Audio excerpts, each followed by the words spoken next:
আসসালামু আলাইকুম। আজকে আমরা সবাই মিলে আমাদের ইসলামিক জ্ঞানটাকে একটু ঝালিয়ে নেব, আর সেটা হবে 5টি অসাধারণ ধাঁধার মাধ্যমে। কি সবাই তৈরি তো এই চ্যালেঞ্জটার জন্য? চলুন শুরু করা যাক। শুরুতেই একটা চ্যালেঞ্জ ছুড়ে দিই, কেমন? দেখুন তো স্ক্রিনে কি লেখা। যদি এই 5টি ধাঁধার উত্তর দেয়া যায়, তাহলে ধরে নিতে হবে আপনার জ্ঞান কিন্তু আসলেই অনেক গভীর। আর হ্যাঁ, মনে রাখবেন, সবচেয়ে কঠিন প্রশ্নটা কিন্তু একদম শেষে অপেক্ষা করছে, ওটা মিস করা যাবে না।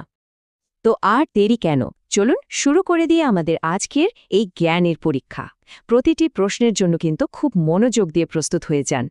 প্রথমেই আমরা মুখোমুখি হব প্রথম 4টি ধাঁধার। এই ধাঁধাগুলো আমাদের চিন্তার জগৎকে এক নতুন দিকে নিয়ে যাবে। চলুন দেখা যাক কার বুদ্ধি কতটা ধারালো। আমাদের প্রথম ধাঁধাটা কিন্তু বেশ মজার। এমন কি জিনিস আছে যা আপনি যতই খরচ করবেন ততই বাড়বে?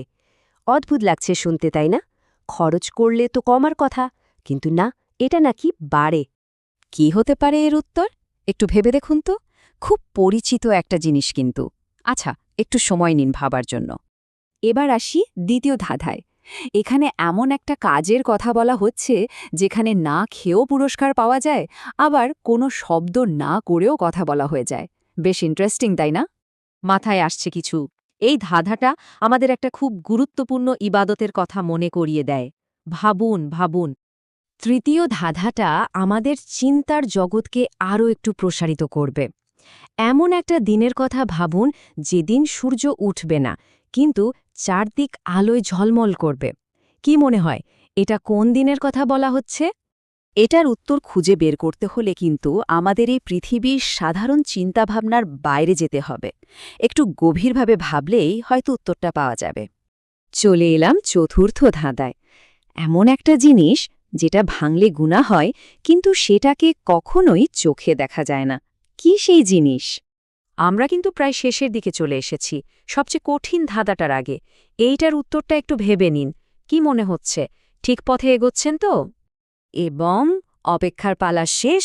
এখন আমরা চলে এসেছি সেই ধাঁধাটার কাছে, যেটাকে বলা হচ্ছে সবচেয়ে কঠিন। চলুন দেখি ফাইনাল চ্যালেঞ্জটা কি। শেষ প্রশ্নটা কিন্তু খুব মনোযোগ দিয়ে শুনতে হবে। একজন লোক, সে নামাজ পড়ে, রোজা রাখে, দান খয়রাতও করে, মানে বাহ্যিকভাবে সব ভালো কাজই করে, কিন্তু তারপরও সে জান্নাতে যেতে পারবে না। কেন? কি এমন কারণ থাকতে পারে? এই ধাঁধার উত্তরটা বেশ সূক্ষ্ম এবং আমাদের ঈমানের জন্য অত্যন্ত গুরুত্বপূর্ণ।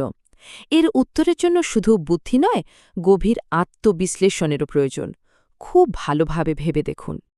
ওকে, ভাবার সময় শেষ। চলুন এবার উত্তরগুলো মিলিয়ে নেওয়া যাক। দেখি কার কয়টা ঠিক হলো, আর ধাঁধাগুলোর পেছনের আসল রহস্যটাই বা কী। প্রথম ধাঁধার উত্তরটা হল সাদকা বা দান।